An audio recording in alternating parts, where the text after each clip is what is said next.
The stars had been quiet for 300 years. In the great spiral arm of the galaxy, dozens of peaceful worlds lived in harmony under the protection of the Galactic Federation. No weapons had been fired in anger. The most serious conflict in recent memory was a trade disagreement between the crystal people of Alara and the gas-floating beings of Zephyr Prime. Ambassador Kethara stood in the central chamber of the Federation Council, her crystal body. Catching the soft light from the artificial suns that powered their space station, around her, representatives from 23 different species sat in comfortable chairs designed for their unique forms. The air was carefully filtered to support all their different breathing needs, and the temperature was kept at a perfect level that made everyone comfortable. The botanics, tall, plant-like beings with leaves instead of hair, swayed gently in the artificial breeze. Their world was covered in gardens where nothing ever died unless it chose to. The Aquarians, who lived underwater on their ocean planet, floated in special tanks filled with their home water. Even the energy beings from the Plasma Nebula had found a way to exist peacefully alongside creatures made of flesh and bone. For over 2,000 years, the Federation had grown slowly and carefully. When they found new species, they always approached with gifts and offers of friendship. Every world that joined the Federation was welcomed with celebrations that lasted for months. Wars were stories from the ancient past, before civilization had learned to solve problems with words instead of violence. The morning had started like any other. The council was discussing plans for a new art festival that would celebrate the music and colors of all their worlds. Some species created beautiful sounds, others painted with light itself, and the crystal people could grow sculptures that sang when the wind passed through them. Then the alarms started ringing. Kethara had never heard that particular sound before. In all her 150 years of life, the emergency signals had only been used for natural disasters like solar flares or asteroid strikes. The sharp, urgent noise made her crystal body vibrate in ways that felt wrong and frightening. Communication. Officer Zarathi, a blue-skinned being with 4 arms and large black eyes, was frantically working at her control panel. Her movements were quick and nervous, so different from the calm, smooth gestures that were normal for her species. Ambassador Zarathi called out, her voice higher than usual. "We are receiving signals from the deep space monitoring stations. Something is approaching from the outer rim of the galaxy." The room became very quiet. Even the constant humming of the air recycling systems seemed to stop. The outer rim was empty space, filled with nothing but old dead stars and cold rocks. Nothing lived out there. Nothing ever came from that direction. What kind of signals?" asked Elder Botanist Ferndale, his leaves rustling with worry. His people were naturally nervous beings, who could sense danger through their root-like feet. Zarathi touched several buttons on her panel, and a large screen appeared in the center of the room. Images filled the display, showing dark shapes moving through space. The objects were clearly artificial, but they looked nothing like Federation ships. Where Federation vessels were smooth and curved, these were hard and angular. Where Federation ships glowed with soft internal light, these were dark and seemed to absorb light rather than reflect it. The monitoring stations report a fleet of unknown vessels, Zarathi continued. They estimate at least 40 ships, possibly more. They are moving at standard traveling speed and appear to be heading directly toward Federation space. Dara felt a strange sensation in her crystal core. It was not fear exactly, because her people had forgotten how to feel true fear long ago. It was more like confusion mixed with curiosity, not the recorded history of the Federation, nothing like this had ever happened. "Have they tried to communicate with these ships?" she asked. "Yes, Ambassador. Station Commander Velton has sent the standard first contact greeting in all known languages and mathematical formats. So far, there has been no response." The standard first contact greeting was a beautiful thing. Contained mathematical formulas to show intelligence, pictures of all the Federation worlds to show diversity, and musical compositions to show culture. It had been carefully designed by the greatest minds of all species to create a perfect first impression for any new civilization they might encounter. Aquarian, Representative Tide Whisper spoke from her water tank, her voice bubbling slightly. as it always did. Perhaps they do not use the same communication methods we do. Some species communicate through colors, others through chemical signals. We should be patient. Of course, agreed Cathara. That is exactly the kind of wonderful discovery we live for. A new species to welcome into our great family, we must prepare a proper greeting ceremony. The council members began to discuss plans with growing excitement. The crystal people would grow special formations that could sing welcome songs. The botanics would prepare seed gifts from their most beautiful flowering plants. The energy beings would create light displays that could be seen from space. But as the hours passed, the unknown ships continued to approach without responding to any communication attempts. More troubling, the deep space monitors were reporting strange energy. Readings from the fleet. The ships seemed to be powered by something the Federation had never seen before. Dr. Softwing, a bird-like being with silver feathers and a very large brain, was studying the sensor data on a smaller screen. Her people were natural scientists who could calculate complex mathematics in their heads. She looked worried in the way that only very intelligent beings can look worried. Ambassador, she said slowly, these ships are using some form of controlled fusion for power. The energy signature suggests they are literally causing small explosions inside their engines to make them move. This caused another moment of silence. The Federation had learned long ago to use clean, safe energy that came from their stars and the natural movements of their planets. The idea of powering a ship with explosions seemed both dangerous and primitive. Explosions? Asked Elder Botanist. Ferndale, his leaves turning a worried shade of brown. But explosions destroy things. Why would anyone want destruction to power their vessels? Perhaps, suggested Tide Whisper gently, they have not yet learned better methods. We can teach them about safe energy. This will be a gift we can offer. Then Cathara felt better hearing this. Of course, that was the answer. These beings were probably just young as a civilization, still learning and growing. The Federation had a duty to help younger species develop better technology and more peaceful ways of living. We will prepare our finest teachers, she decided. Scientists, engineers, philosophers. We will show them how to live in harmony with their universe. The unknown fleet was still 3 days away, but the Federation was already planning the greatest welcome celebration in their history. Every world would contribute something special. The music composers were writing new songs. The artists were preparing gifts that would show the beauty of peaceful cooperation. What none of them knew was that the dark ships approaching their perfect, peaceful worlds carried beings who had learned very different lessons about the universe.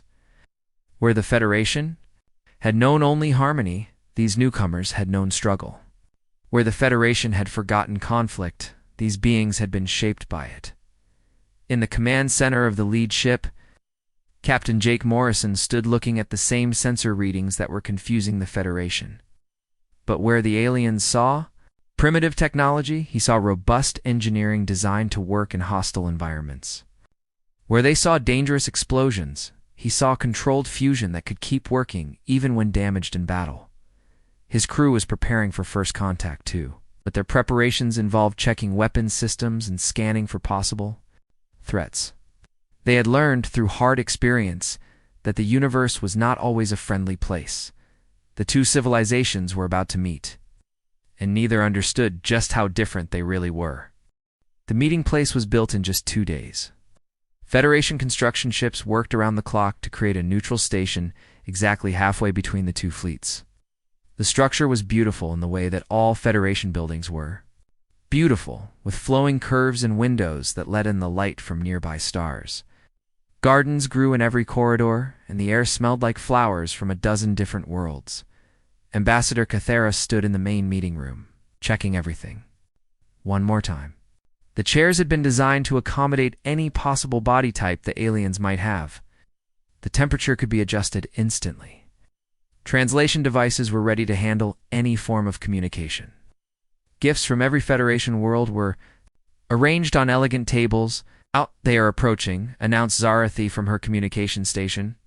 Their lead ship is requesting permission to dock, of course, said Cathara, her crystal body glowing with excitement.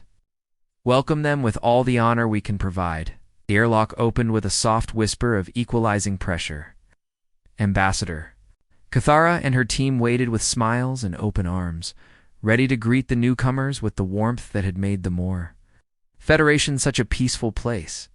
What came through the door was nothing like what they had expected. Captain Jake Morrison stepped into the station first, followed by 5 members of his crew. They moved in a formation that the Federation beings did not recognize, but which served a very practical purpose. Each human could see in a different direction, and they were positioned to protect each other if something went wrong. The aliens stared in shock. These newcomers walked upright on 2 legs like some Federation species, but everything else about them was wrong. Their skin was not crystal or scales or leaves, but something that looked soft yet somehow tough. Their eyes moved constantly, looking at everything, and those eyes were focused and alert in ways that made the peaceful beings uncomfortable. Captain Morrison was wearing what his people called a dress uniform, but to the Federation delegates, it looked like armor. The dark blue fabric was thick and practical. Metal objects hung from his belt, and though the Federation did not recognize them as weapons, there was something threatening about the way they were positioned for quick access. "Welcome," said Ambassador Cathara, her translator turning her musical crystal chimes into words the humans could understand. "I am Ambassador Cathara of the Galactic Federation. We greet you with peace and friendship." Captain Morrison nodded once, a short, sharp movement that was nothing like the flowing gestures the Federation used. Captain Jake Morrison united. "Earth Space Command. We appreciate the meeting." The human's voice was deeper than any sound the Federation had heard from an intelligent being. It carried an undertone of something they could not name but which made them want to step backward. Authority, perhaps, or controlled strength. Dr. Ben Carter, the human anthropologist, stepped forward with a smile that was meant to be reassuring. To him, this was a historic moment of peaceful contact between civilizations. To the aliens, his smile revealed white teeth that looked uncomfortably sharp. "We bring greetings from humanity and Earth," Dr. Carter said, holding up a data pad. "We have prepared cultural information to share with you, including examples of our art, music, and literature." Elder botanist Ferndale's leaves rustled with interest. "How wonderful. We too have prepared cultural gifts. Please, let us share the beauty of our worlds with you." The first exchange went smoothly enough. Federation showed images of their garden worlds, with cities that grew like living things and art that sang in the wind. They shared music that was made of mathematical harmony and poems that changed color as they were read. The humans watched politely, but the Federation delegates noticed that their eyes never stopped moving. Even while looking at the beautiful images, the humans seemed to be studying the room, noting exits and distances, watching each other's backs. When it was humanity's turn, Dr. Carter began with what he thought were safe examples. A painting of a mountain landscape from Earth, explaining how human artists tried to capture the beauty of their world. "This is very nice," said Aquarian Representative Tidewhisper. "But why is the mountain so tall and pointed? It looks dangerous." Dr. Carter blinked in confusion. "Well, mountains are formed by geological processes. The height and shape depend on how the rock was pushed up by tectonic forces." "Tectonic forces?" asked Dr. Softwing, her silver feathers ruffling with concern. "You mean your planet's surface moves and crashes together?" "Yes, that's how mountains are made. So sometimes there are earthquakes and volcanic eruptions too." The Federation delegates exchanged worried looks. Their worlds had been carefully terraformed to be perfectly stable. The idea of living on a planet where the ground could shake and mountains could explode was horrifying to them. Lieutenant Amy Rodriguez, trying to be helpful, added, "But that's what makes Earth so beautiful. The constant change creates amazing landscapes. We have deserts and forests, ice caps and tropical islands, all because of these natural forces." "You live with constant change?" whispered Elder Botanist Ferndale. "How do you plan anything? How do you build homes that will last?" Captain Morrison spoke for the first time since the introductions. "We adapt. We build things to survive earthquakes and storms, plan for change instead of fighting it." The word fighting caused another uncomfortable silence. The Federation had not heard that word used in casual conversation for centuries. Dr. Carter quickly moved on to human music, playing a classical symphony that he thought would be safe and peaceful. But even this caused problems. The music had themes of struggle and triumph, of conflict, resolved through perseverance. To humans, it was uplifting. To the Federation, it sounded violent and disturbing. "Why does your music contain so much tension?" asked Cathara. "Where is the harmony? Where is the peace?"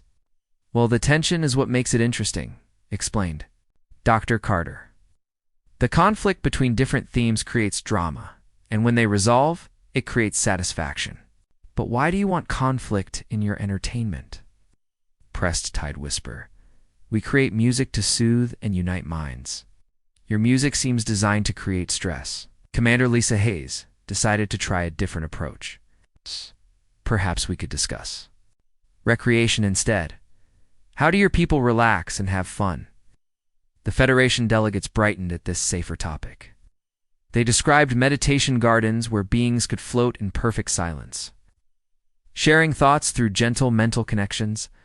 They talked about art creation that involved growing crystals or shaping clouds, activities that took months or years to complete and required perfect patience. "And what do humans do for recreation?" asked Dr. Softwing politely. Commander Hayes smiled. "Well, I personally enjoy rock climbing. There's nothing like the challenge of scaling a cliff face with just your hands and some basic equipment." "You climb cliffs?" gasped Elder Botanist Ferndale. "But what if you fall? It's part of the challenge. You have to be careful and skilled. The risk makes it exciting." "Exciting?" Oh. The plant being's leaves were now a deep brown color of distress. "You find danger exciting?" Lieutenant Rodriguez tried to help. "Lots of humans enjoy extreme sports. Skydiving, deep-sea diving, racing vehicles at high speeds. The adrenaline rush is amazing." "Adrenaline?" asked Dr. Softwing. "What is this?" "Substance. It's a chemical our bodies produce when we're in danger. It makes us stronger and faster and more alert. Some people become addicted to the feeling." The Federation delegates stared at the humans in growing horror. These beings not only lived on a dangerous, unstable world, but they deliberately sought out more danger for fun. Their bodies produced chemicals that made them stronger when threatened, which suggested they had evolved in an environment where threats were common before anyone could process this information fully. The emergency alarms began to sound throughout the station. But these were not the gentle Federation alarms the delegates knew. These were harsh, urgent klaxons that hurt their sensitive hearing. Zarathia's voice came over the communication system, high and panicked. "All stations, we are receiving distress calls from the inner colonies. Multiple Federation worlds are reporting attacks by unknown forces. Entire systems are going dark." The Federation delegates turned toward their communication officer in confusion, in growing fear. But when they looked back at the humans, they saw something that shocked them even more. The humans had changed. In seconds, they had gone from polite diplomats to something else entirely. Their relaxed postures had become alert and ready. Their eyes, which had been constantly watching before, were now focused and hard. Captain Morrison was speaking quietly into a small device on his wrist, and the other humans were moving with quick, efficient purpose. "How many ships?" Morrison asked, his voice carrying a tone of authority that made even the Federation delegates want to answer. "Unknown," replied Zarathi, struggling to understand her instruments. "The attacks are happening too fast to count. Entire fleets are being destroyed in minutes." Dr. Carter looked at his captain with an expression the aliens had never seen before.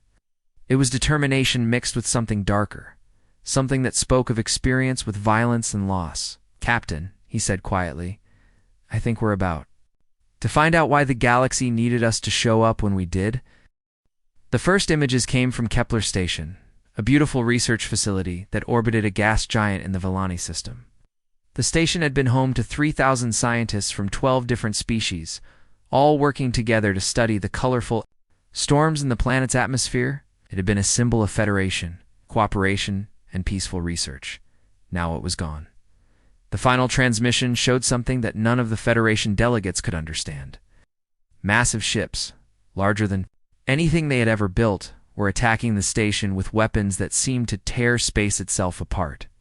The peaceful research facility was being pulled apart piece by piece, its metal and crystal structure flowing like liquid into the alien vessels. "They are harvesting the materials," whispered Dr. Softwing, her silver feathers turning white with shock. "But why? Why destroy a place of learning?" Captain Morrison was studying the images on a portable screen that one of his crew had produced. His face was hard and focused in a way that made the Federation delegates uncomfortable. This was not the expression of someone seeing something strange or confusing. This was the expression of someone who recognized an enemy. "Commander Hayes," he said quietly, "get me a tactical analysis of those ships." "Lieutenant Rodriguez, I want you to study their movement patterns." "Dr. Carter, see if you can figure out what they are doing with the station materials." The humans moved with quick efficiency, each one focusing on a different aspect of the problem. The Federation delegates watched in amazement as the humans transformed the peaceful meeting room into what looked like a command center. They pulled out devices and equipment that had been hidden in their clothing, setting up communication links and analysis stations with practiced ease. "Captain," said Lieutenant Rodriguez after a few minutes of work, "those ships are definitely organic in nature. Look at the way they move. That's not mechanical propulsion. They are swimming through space like living creatures. And the energy signatures are all wrong," added Commander Hayes. "Whatever is powering those things, it is not fusion or antimatter, or any energy source we know about. It is something else, something that reads like biological processes." Dr. Carter looked up from his analysis screen, his face pale. "Captain, I think they are feeding, the way they are breaking down the station and absorbing the materials. It is exactly like a living organism consuming food. They are not just harvesting resources, they're eating everything." Ambassador Cathera felt her crystal core growing cold. Eating, but there were people on that station. Thousands of living beings. "Yes," said Dr. Carter quietly. "I think they are eating the people too." The room fell silent, except for the continuing emergency broadcasts from other Federation worlds. More colonies were reporting attacks, or stations were going dark. The pattern was always the same. Massive organic ships would appear, destroy any defenses in minutes, then spend hours consuming everything they found. "How is this possible?" asked Elder Botanist Ferndale, his leaves now completely brown with fear. "Nothing like this has ever existed in our galaxy. Where did they come from?" Captain Morrison was listening to reports coming through his communication device. His expression grew darker with each message. "They have been hitting your outer colonies for 6 hours now. My ships have been monitoring the attacks from a distance. We count at least 200 enemy vessels, possibly more." "Your ships?" asked Cathera. "You have more ships nearby?" "The entire Fourth Fleet is positioned throughout this sector," Morrison replied. "We never travel alone, especially not when making first contact with unknown civilizations." Zarathi looked up from her communication station, her 4 arms working frantically to process the flood of distress calls. "Ambassador, we are receiving requests for help from over 30 worlds, but our defense fleets are all exploration ships. We have no weapons that could stop these creatures."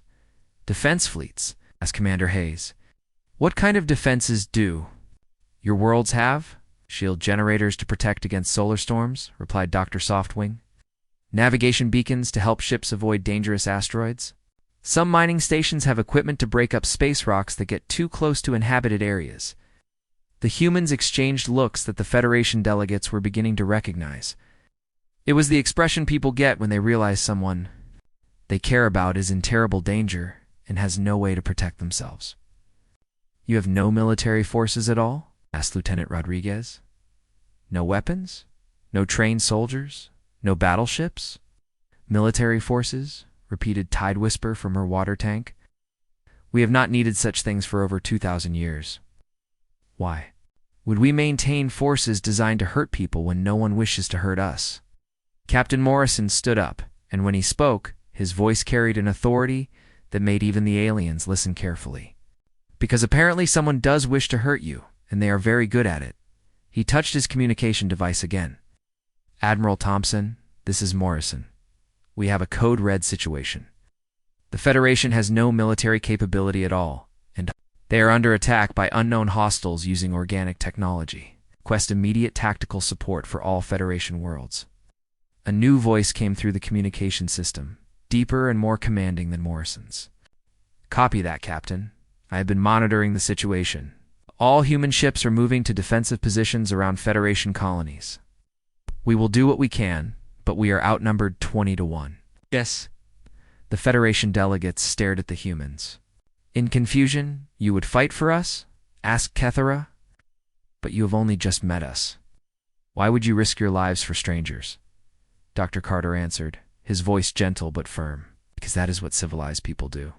They protect those who cannot protect themselves." Before anyone could respond, the main viewing screen lit up with an incoming transmission. But this was not from a Federation world or a human ship. The signal was coming from the attacking fleet itself. The image that appeared was unlike anything any of them had ever seen. It was clearly alive, but it was wrong in ways that hurt to look at. Organic curves mixed with mechanical components. Flesh flowed into metal and back into flesh. Eyes that might have been biological opened and closed in patterns that made no sense. When it spoke, the sound was like screaming metal mixed with the death cries of 1,000 different creatures. "We are the harvest," it said, its voice coming through the translation systems as a sound that made everyone in the room want to run away. "We have slept in the dark between galaxies for 10,000 of your years. Now we wake and we hunger. Your soft worlds will feed us. Your weak bodies will strengthen us. It will become part of our glory." The transmission cut off, leaving the room in shocked silence. Captain Morrison was the first to speak. "Admiral, did you get that transmission?" "Copy, Captain. Analysis suggests they are some kind of biomechanical hybrid species, possibly cybernetic organisms that have been modified for conquest and consumption. We are looking at a full-scale invasion by a species that literally eats other civilizations." Elder botanist Ferndale was making a sound that his translator could not convert into words. It was the sound his people made when they faced something so terrible that their minds could not process it. Dr. Softwing had wrapped her wings around herself and was rocking back and forth. Tide Whisper had retreated to the bottom of her tank and would not respond to calls. Only Ambassador Kethara remained functional, though her crystal body was flickering with colors that indicated extreme stress. "Captain Morrison," she said, her voice barely above a whisper, "can your people help us? Can anyone stop these creatures?" Morrison looked at her, and for the first time since the meeting began, his expression softened slightly. "We are going to try, Ambassador. But I need you to understand something. This is going to be a war, and wars are ugly things. Your people are going to see sides of humanity that you might not like. We are going to do things that will shock you and frighten you, but we will do whatever it takes to keep your world safe." "Anything," said Kethera. "Please, do anything you must do." Morrison nodded once, then turned to his team. "You heard the Admiral. We are now at war. Commander Hayes, I want tactical assessments of every Federation world. Lieutenant Rodriguez, start working with their scientists to see if we can upgrade their shields to military standards. Dr. Carter, help me figure out how to explain to these people that their peaceful galaxy just became a battlefield." As the humans began their preparations, more reports came in from the attacked worlds. The Harvest Fleet was moving through Federation space like a plague, consuming everything in its path. Ow. But now they were going to face something they had never encountered before. They were going to face the species that had turned a dangerous, chaotic world into their home, and had learned to fight for everything they had ever achieved. The Deathworlders had arrived. The galaxy would never be the same. The first real battle happened at New Geneva, a human colony that had been established only 3 years earlier on the edge of Federation space. The planet was nothing like the beautiful garden worlds of the Federation. It had violent storms that could tear apart buildings, underground caverns filled with poisonous gases, and gravity that was 30% stronger than Earth normal. To the Federation, It was a nightmare world that no sane being would choose to live on. To the humans, it was home. Captain Helen Brooks stood on the command deck of the Orbital Defense Station, watching the Harvester fleet approach on her screens. 50 massive biomechanical ships were moving toward the planet like hungry sharks. Behind them, smaller scout vessels darted through space, searching for any sign of resistance. "How many refugees do we have on the surface?" she asked her communications officer. 43,000 Federation civilians," replied Lieutenant Gary Phillips. "They started arriving 2 days ago when their colony ships fled the attacks. We have them sheltered in the underground mining complexes." Captain Brooks nodded grimly. The mining complexes had been carved out of solid rock to extract rare metals from the planet's core. They were deep underground and built to survive cave-ins and gas explosions. "If anywhere was safe from the Harvesters, it would be there." "Our defensive capabilities?" she asked. 12 patrol ships armed with plasma cannons, reported Chief Weapons Officer Nancy Clark. "The orbital station has 4 heavy beam weapons and a shield generator. The ground defense consists of 2 companies of colonial marines and whatever weapons we could improvise from mining equipment." It was not much to face an invasion fleet. But Captain Brooks had learned long ago that humans could do amazing things when they had no choice but to fight. On the planet's surface, Sergeant Major Tony Rodriguez was leading his Marines through the crystal caves that honeycombed the northern continent. The caves were beautiful in a deadly way, filled with formations that glowed with their own light but were sharp enough to cut through body armor. The air pressure was so high that most Federation species would be crushed instantly. How are "Alien guests handling the accommodations?" he asked Corporal Diana Walsh as they checked the refugee shelters. "They are scared but grateful," she replied. "Most of them have never been underground before. Their worlds do not have caves like this.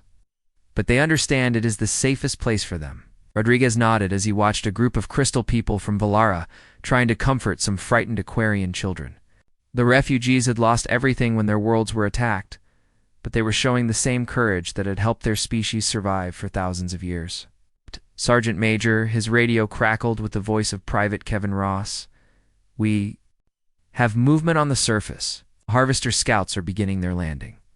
Rodriguez and his team made their way to an observation post that looked out over the planet's main settlement. What they saw made even these experienced soldiers pause in amazement. The Harvester landing craft were not ships in any normal sense. They were living creatures the size of buildings, with wings made of metal and flesh, and legs that ended in claws designed for tearing through rock. As they landed, they immediately began to consume everything they touched. Buildings disappeared into their mouths. Vehicles were absorbed into their bodies. Even the ground itself was being eaten away. "Well," said Rodriguez quietly, "that is something you do not see every day." His Marines were already moving into position. They had spent the last 2 days preparing the battlefield, and every preparation had been designed with one goal in mind: make the enemy pay a terrible price for every meter of ground they took. The first Harvester ground units moved into the settlement, expecting easy prey. Instead, they found themselves walking into a nightmare of human ingenuity and determination. Explosions erupted from beneath their feet as buried mining charges detonated. The charges had been designed to break apart solid rock, and they worked just as well on biomechanical monsters. Harvester creatures that had seemed unstoppable were suddenly missing limbs or writhing. In pain on the ground, from concealed positions in the crystal formations, human soldiers opened fire with weapons that had been modified from industrial equipment. Plasma cutters designed for mining became deadly beam weapons. Construction mechs became mobile weapons platforms.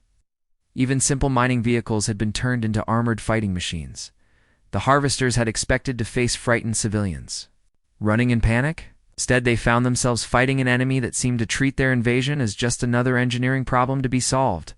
In space above the planet, the battle was just as desperate, but no less determined. Captain Brooks watched as her small fleet engaged the massive Harvester ships. Her patrol vessels looked like tiny insects attacking giant predators, but those insects had very sharp stings. "Target their feeding appendages," she ordered. "These things need to eat to survive. Then we make eating as painful as possible." Her ships moved with the quick precision that only came from years of navigating dangerous space. They darted between asteroid fields that would crush Federation vessels, using the planet's radiation belts as cover, turning environmental hazards into tactical advantages. The Harvesters had never faced prey that fought back with such intelligence and ferocity. Their biomechanical systems were designed to overwhelm peaceful civilizations through sheer size and terror.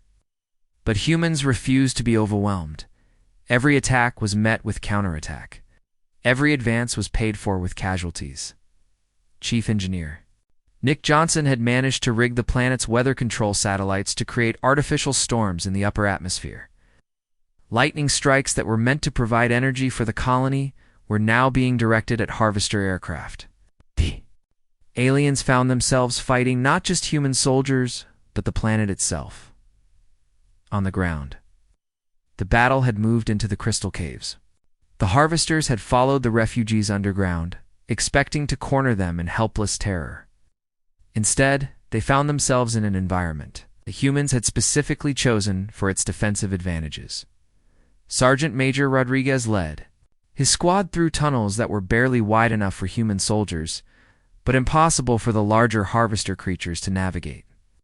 When the aliens tried to follow, they found themselves trapped in passages that suddenly collapsed, cut off from their support and facing human soldiers who knew every inch of the terrain. Rodriguez to all units, he called over his radio. The enemy is adapting faster than we expected.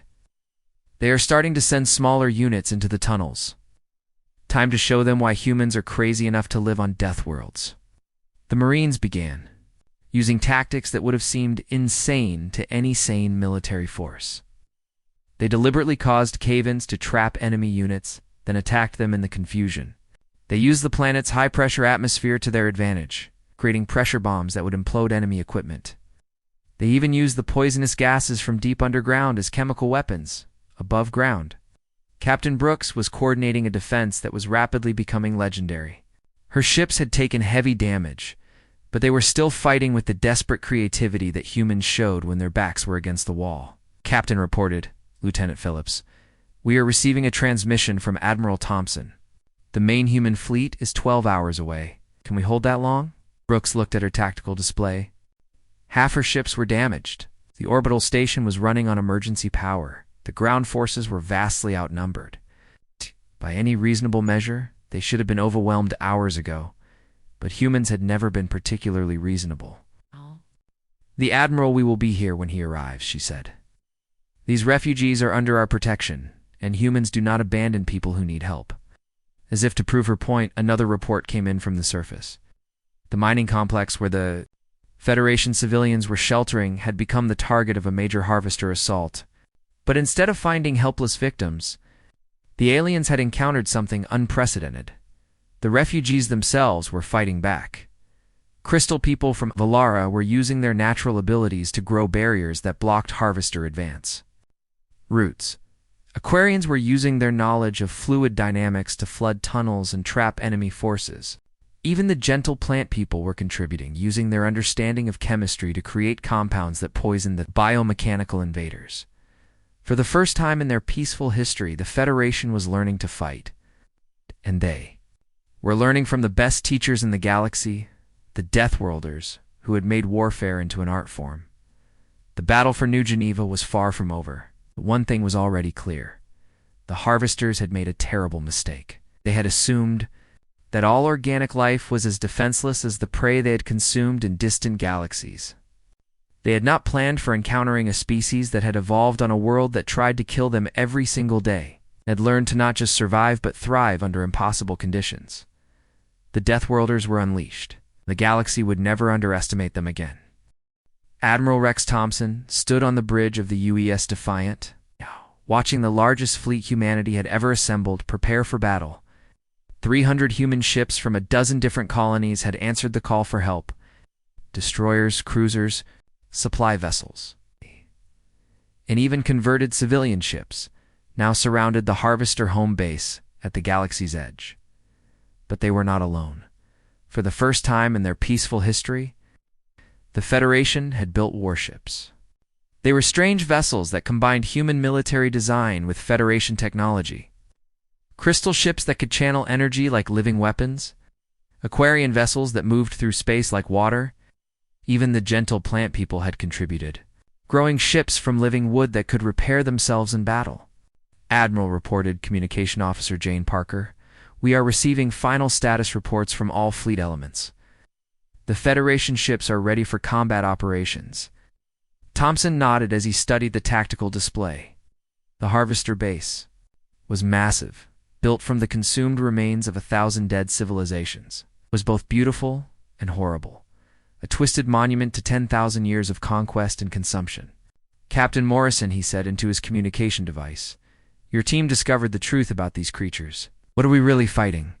Morrison's voice came back from the Federation command ship where he was working with Ambassador Cathara. According to their own records, the Harvesters were once a peaceful species called the Gardeners. They terraformed dead worlds and helped young civilizations develop. But something changed them. Something in the dark between galaxies corrupted their technology and turned them into what they are now. Dr. Ben Carter's voice joined the conversation. Admiral, we think we have found a way to reverse the corruption. The original Gardener programming is still buried deep in their biomechanical systems. If we can reach it, we might be able to cure them instead of destroying them. And if we cannot reach it, asked Thompson, then we do what humanity has always done when faced with bullies and monsters, replied Captain Morrison grimly. We stop them by any means necessary. The battle began with the Harvester fleet rising from their base like angry insects defending their hive. Over 500 biomechanical ships launched themselves at the combined human and Federation forces. They moved with the fluid grace of living creatures and the mechanical precision of advanced technology. But the defenders were ready for them. Captain Paul Stevens of the UES Intrepid led the first attack wave, his destroyers moving in formation, patterns that confused the enemy targeting systems. Behind him, Captain Mary Sullivan commanded the support vessels that had been converted into mobile weapons platforms. The Federation ships fought with abilities that amazed their human allies. Crystal vessels focused starlight into beams that could cut through enemy armor. Aquarian ships flowed around attacks like water, striking from unexpected angles. The plant ships released clouds of spores that interfered with Harvester biodash systems. In the command center of the Federation flagship, Ambassador Cathara watched her people fight for the first time in their recorded history. Her crystal body flickered with colors that had no names in the old language, emotions that her peaceful people had forgotten they could feel. They are learning so quickly, she said to Captain Morrison. Your people have taught us that sometimes violence is necessary to protect what we love. Morrison nodded as he watched the battle displays. The trick is remembering that violence is a tool, not a way of life. When this is over, your people need to remember how to be peaceful again. The turning point came when Lieutenant Amy Rodriguez, working with Federation scientists, managed to break through the Harvester communication networks. Deep inside their biomechanical systems, she found what they had been looking for. The original programming of the Gardener species. Admiral, she reported, her voice excited. I have found the source code. The original Gardeners were trying to escape something when they fled to this galaxy, something called the Void Plague. It infected their technology and turned them into consumers instead of creators. Can you remove the infection? Asked Thompson. Yes, but I need to get close to their central processing core. And I mean really close. Like physically touch the main biocomputer close. Thompson looked at the tactical display. The Harvester base was heavily defended, and the central core was deep inside layers of living metal and defensive systems. Getting a small team to the core would be nearly impossible. I will take a strike team, volunteered Captain Morrison. We can use one of the Federation's stealth ships to get inside their defenses. No, said Cathara, her voice firm with new determination. This is something my people must do. We will take your Lieutenant Rodriguez to the core, but the mission must be led by the Federation. It is time for us to take responsibility for our own protection. The strike mission launched 2 hours later. Small crystal ship, barely larger. Then a shuttle slipped through the battle lines using Federation cloaking technology. Inside, Lieutenant Rodriguez worked alongside Dr. Softwing and 3 other Federation volunteers who had never seen combat before, but were determined to save their galaxy. The ship was piloted by elder botanist Ferndale, whose knowledge of growing things had been adapted to help him understand the biomechanical systems of the harvester base. His leaves had changed from their normal green to a deep red color that his people associated with courage and determination. "I never thought I would pilot a ship into battle," he said as they approached the base. "My people grow gardens, not weapons. But I understand now that sometimes we must fight for the right to grow." The infiltration was successful, but barely. The team fought their way through corridors that were alive with hostile intent, facing creatures that were part machine and part nightmare. But they reached the central core, and Lieutenant Rodriguez was able to connect her equipment to the main biocomputer. "I am in," she reported, "beginning the cleansing program now." What happened next was visible across the entire battlefield. The harvester ships suddenly stopped their attacks and began to change. Twisted biomechanical forms started to straighten and simplify. Metal flowed back into clean lines. Organic components took on healthier shapes. The corruption that had twisted them for 10,000 years was being purged from their systems. When the transformation was complete, the beings that emerged were nothing like the monsters they had been. They were tall and graceful, with technology that enhanced life instead of consuming it. They looked around at the battlefield with expressions of horror and confusion. The leader of the restored gardeners approached the combined fleet under a flag of truce. When he spoke, his voice carried sorrow that seemed to echo across the stars. "We remember now," he said. "We remember what we were before the darkness took us. We have done terrible things. We have consumed civilizations that trusted us. How can we ever make amends for such crimes?" Admiral Thompson responded for humanity, his voice carrying the authority of someone who had seen war and understood both its necessity and its cost. "You make amends by being better than what you were. You use your abilities to heal instead of harm. You help us protect the innocent instead of preying on them." The aftermath of the war saw changes that no one had expected. The Federation, having learned that peace required strength to maintain it, established their first military academy on New Geneva. Human instructors worked alongside former harvesters to teach young Federation citizens how to defend their worlds without losing their essential nature. The gardeners themselves became the galaxy's most dedicated protectors. Their bioships were redesigned to heal damaged worlds instead of consuming them. Their technology was shared freely to help other species develop better defenses against future threats. Captain Jake Morrison found himself appointed as the first Director of Interspecies Defense, working from a space station that orbited the restored Gardener homeworld. His office walls were covered with pictures from dozens of Federation worlds, showing humans and aliens working together to build something better than either could achieve alone. As he stood looking out at the stars, Ambassador Cathera joined him. Her crystal body now glowed with colors that spoke of hard-won wisdom and tempered strength. "Do you think we did the right thing?" she asked. "Learning to fight, I mean. Does become incapable of violence make us less than we were?" Morrison considered the question carefully before answering. "Violence does not make you less peaceful, Ambassador. It makes your peace a choice instead of just a default setting. The difference is that now when you choose peace, it means something. You are choosing to be better than you have to be." Outside their window, human patrol ships flew in formation with Federation vessels and reformed Gardener bioships. The galaxy had learned an important lesson. Peace was not the absence of conflict, but the presence of those willing to stand guard against the darkness. The Deathworlders from Earth had become exactly what the galaxy needed them to be: guardians, who fought not for conquest, but for the preservation of everything good and beautiful that civilization could create. They had taught the galaxy that sometimes the price of peace was the willingness to fight for it.